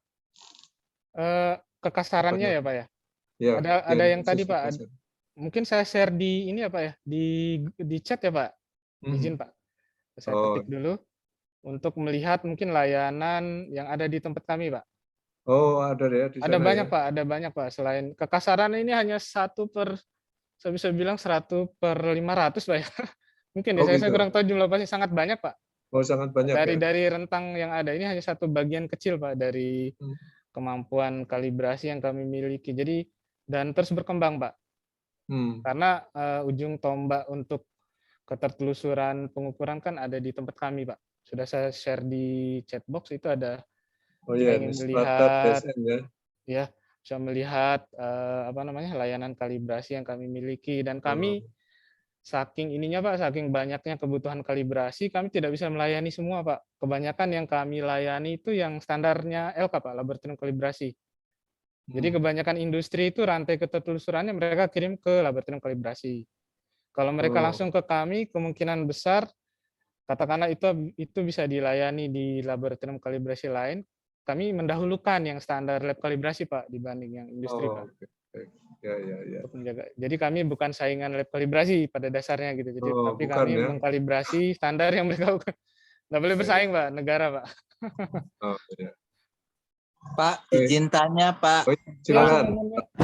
Ya Pak Edi. Silakan. Itu kalau saya mau buka kalibrasi di rumahan bisa kan Pak? Jadi yang enteng-enteng saya kerjakan ya.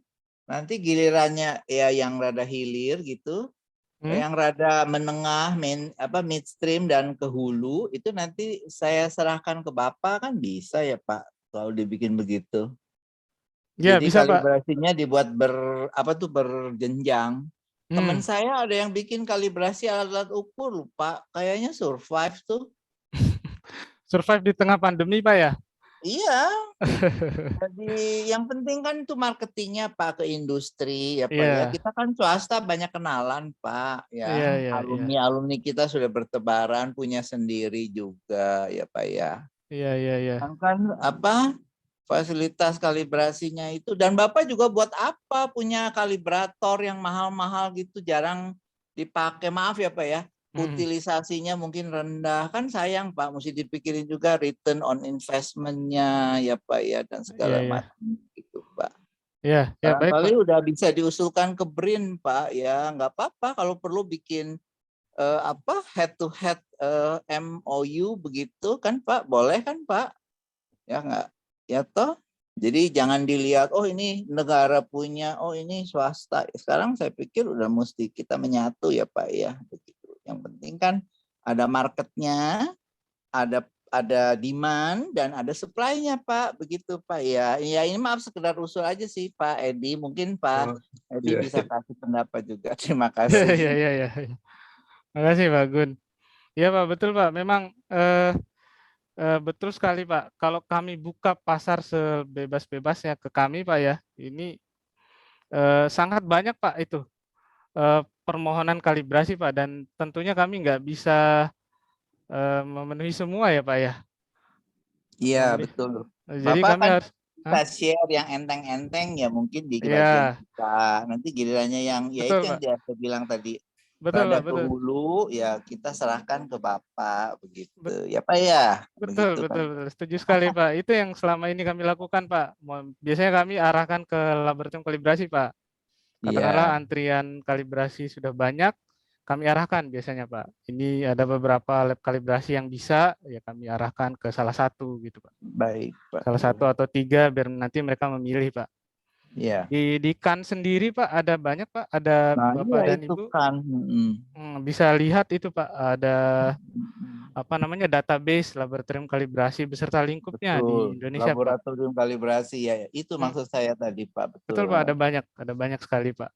Kalau tadi yang Pak Gunawan sampaikan misalnya ingin membuat laboratorium kalibrasi, ada banyak syarat, ada banyak syaratnya sih Pak. Tapi bisa ada kami meluncurkan ini Pak, Kania namanya ya. Mungkin saya kebetulan bukan di Kedeputian Akreditasi Pak, tapi kalau Pak Gunawan sempat gitu browsing Kania kan, nanti ada Kania, semacam ya, WhatsApp, terhubung ke WhatsApp Pak. Nanti Bapak bisa tanyakan syarat-syaratnya dan lain sebagainya jika baik. ingin, mungkin ada Bapak dan Ibu ingin membuat laboratorium kalibrasi ya. Bisa di sana, Pak. KANIA ya Pak. Biasa ya Pak ya. KANIA ya. Dia betul punya Pak, Kania spasikan mungkin di googling saja nanti mungkin diarahkan ke sana Pak. Baik. Terima kasih Pak. Ya sama-sama Pak Gunawan. Ya.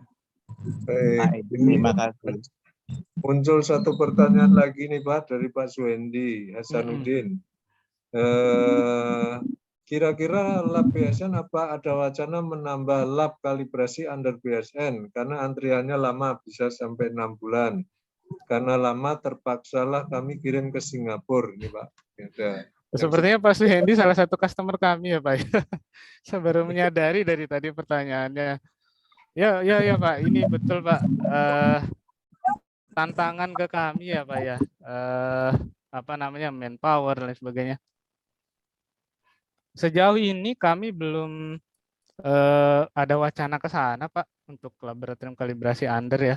Maksudnya biar nanti kalau di Jepang setahu saya kan memang NMI mungkin yang selevel kami tidak menghandle langsung alat-alat yang tadi ya, yang hilir ya seperti yang Pak Gunawan tadi sampaikan. Mereka punya sistem sendiri Pak, kalau tidak salah saya lupa ya. JIS atau apa itu saya lupa. Jadi mereka punya skema sendiri Pak tentang itu, dan kami ya memang setuju Pak. Jujur saja memang agak kewalahan ini memang menerima kalibrasian dari Bapak Deni. Tapi kami sekarang mencoba ini Pak ya, sudah ada kesepakatan di kami bahwa kami mencoba membuat standar layanan ya Pak ya, kalau ada alat. Jadi jangan sampai customer kirim alat kami tidak layani segera gitu Pak. Mungkin ini yang Singapura ini kalau boleh tahu alatnya apa ya Pak? Mungkin bisa saya tanyakan ke yang terkait Pak. Iya silakan Pak Hendi Pak.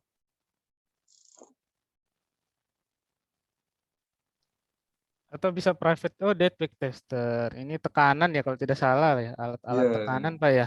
Ya tekanan. Memang ya ini Pak, kalau boleh kami ini ada memang BRIN tadi Pak, BRIN kan kami tidak bergabung ke BRIN Pak ya. Salah satunya ada mobilisasi SDM Pak. Sehingga SDM kan tadi salah satu unsur pengukuran ya Pak ya. Jadi kami kehilangan beberapa SDM Pak untuk salah satu lab tekanan tadi. Tapi sebentar lambat laun kami sedang ini Pak membina SDM baru Pak. Semoga nanti tahun-tahun ke depan tidak panjang ya Pak ya. Karena sayang itu uangnya ke Singapura harusnya masuk ke negara Pak. Iya Saya betul setuju. Makasih Pak. banyak nih Jangan Pak sampai Hendy pergi masukannya ke Pak. Singapura ini Pak. Banyak loh Banyak Pak. pengujian-pengujian yang Betul Pak, banyak sekali Pak. Jadi kami kebetulan salah satu poin untuk kinerja kan kami dinilai juga kinerjanya Pak. Itu berapa ya. persen yang dari tadinya dari luar negeri sekarang ke kami Pak. Itu poin penting sebenarnya untuk kami. Ya. Terima kasih nih Pak Hendy masukannya. Baik, pertanyaan di chatbox sudah nggak ada, nih 17.27. Kita akhiri acara sore hari ini. Sekali lagi, saya atas nama Bika Teknik Sika mengucapkan terima kasih yang sebesar-besarnya pada Pak Ardi Rahman yang sudah menyampaikan paparan dan juga telah menjawab beberapa pertanyaan yang sudah disampaikan.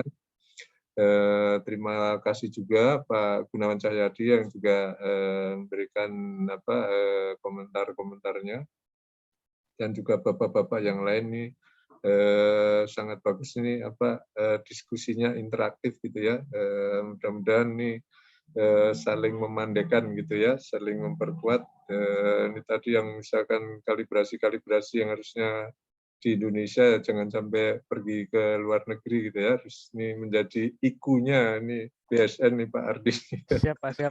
Ya ini baik, terima kasih juga ke Pak Heldiansyah yang tadi menyampaikan safety momennya. Terima kasih kepada ibu-ibu dan bapak sekalian yang bergabung pada acara sore hari ini. Kita lanjutkan acara webinar ini besok sore ya, 15.30 tentang pencahayaan berbasis spektral. Ini tentang tata lampu ini ya, yang akan disampaikan oleh Pak Revantino dari B4T. Ini juga mungkin banyak praktisinya ini. Iya, Pak, betul, Pak. Silakan bagi yang tertarik untuk bergabung di acara kita besok sore. Baik, kita akhiri. Mohon maaf kalau ada banyak hal yang kurang berkenan. Salam sehat-sehat selalu dimanapun berada. Wassalamualaikum warahmatullahi wabarakatuh. Selamat sore. Terima kasih banyak Pak Edi. Mohon maaf kalau ada salah. Terima kasih banyak. Pak Heldiansyah. Sehat selalu ya Pak Edi. Sehat selalu Pak. Terima kasih Pak Gunawan, sama-sama Pak. Ya. Saya izin leave ya Pak Edi sampai besok sore. Ya, terima kasih Pak. Maaf kalau ada salah Pak. Terima kasih. Silakan email Pak kalau ada pertanyaan atau apa. Nanti lewat Pak Edi saja sebagai siap Pak. Kalau ada keinginan korespondensi baik, ya, Pak, silakan. Pak. Saya izin live Pak Edi. Ya, mari kita tutup acara kita. Terima kasih semuanya.